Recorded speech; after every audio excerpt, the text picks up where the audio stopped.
Chapter 3. Elara didn't intend to stay. She meant to wipe the tear from Caelum's cheek, pack her tools, and run back to the safety of the gatehouse. But the emotional toll of the last 2 days had hollowed her out. As she sat on the edge of the fountain, watching the twilight bleed into a deep, velvety black, her eyelids grew heavy. The wind rustling through the dead oak leaves sounded like a lullaby. It sounded like a waltz. Her head dipped, resting against the cold stone of the pedestal, and then the world shifted. The smell of damp earth and rotting leaves vanished, replaced by the scent of beeswax candles, expensive perfume, and roasting meat. The cold, biting wind transformed into the warm, stifling air of a crowded room. Elara opened her eyes. She wasn't in the ruined garden anymore. She was in a ballroom. Crystal chandeliers hung from the ceiling, blazing with light. The walls were draped in rich crimson velvet, and everywhere she looked, people were dancing. Women in gowns of silk and taffeta spun in dizzying circles, their laughter rising like bubbles in champagne. Men in formal evening wear bowed and twirled, but they weren't strangers. Elara recognized them. There was the woman who had been tripping on the lawn now. She was upright, laughing as she stumbled over a hem. There were the 2 arguing men now. They were red-faced with wine, shouting jovially over the music. They were alive. This was the masquerade. This was 1894. "You shouldn't be here." The voice was low, rich, and terrifyingly familiar.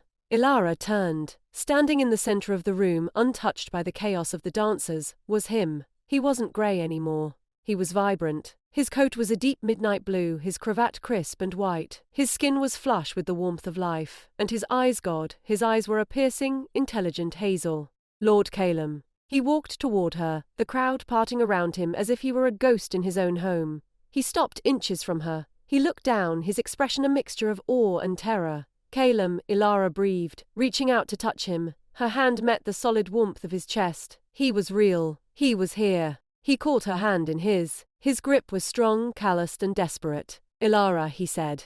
He knew her name. "You have to wake up. You have to leave." "I can't," she said, shaking her head. "I found you. I'm fixing you." "You cannot fix a curse, little gardener," he said, his voice cracking with emotion. "You are in danger. The others, they have been cold for a very long time. They are forgotten. They are hungry for warmth." "You are warmed." The music began to distort. The violins screeched, sounding like grinding stone. The laughter of the dancers slowed down, becoming deep and guttural. Caelum squeezed her hand, pulling her close. For a moment, just a second, he looked like he might kiss her. He looked like a man starving for a savior. But then he shoved her back. "Run!" he shouted. "Wake up and run!" Elara gasped, her body jolting as if she had fallen from a great height. She was back. The darkness was absolute. The silence was deafening. She was lying curled up in the dry leaves of the fountain basin. Her heart was racing, the echo of the dream still pounding in her ears. It was night. The moon was hidden behind thick clouds, leaving the garden in pitch blackness. She sat up, shivering violently. The temperature had dropped well below freezing. Her breath plumed in the air before her. "Just a dream," she whispered, her voice trembling. "Just a nightmare." She fumbled for her flashlight in her tool bag. She clicked it on. The beam cut through the darkness, illuminating the grey stone of Caelum's pedestal. He was back to being a statue, grey, cold, lifeless. But his head was turned slightly more to the left than she remembered, and his expression, it wasn't desperate anymore. It looked terrified. Elara scrambled to her feet. "I'm leaving," she said aloud, needing to hear the sound of a human voice. "I'm leaving right now." She swung the flashlight beam across the garden to find the path back to the house. The beam hit something white. Elara froze. 10 feet away, standing on the edge of the fountain's rim, was the statue of the tripping woman. Elara's breath caught in her throat. That statue had been 50 feet away yesterday. She had been near the rose bushes. Elara swung the light frantically to the right. The 2 arguing men were no longer by the gate. They were standing at the base of the fountain steps. Their stone mouths were still open in silent shouts, but they were facing her now. They had moved.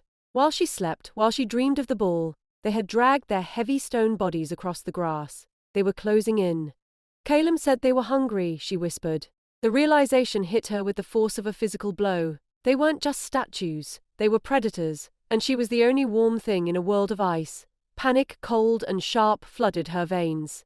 She didn't bother grabbing her tools. She didn't bother saying goodbye. She turned and scrambled up the side of the basin, her boots slipping on the slick stone.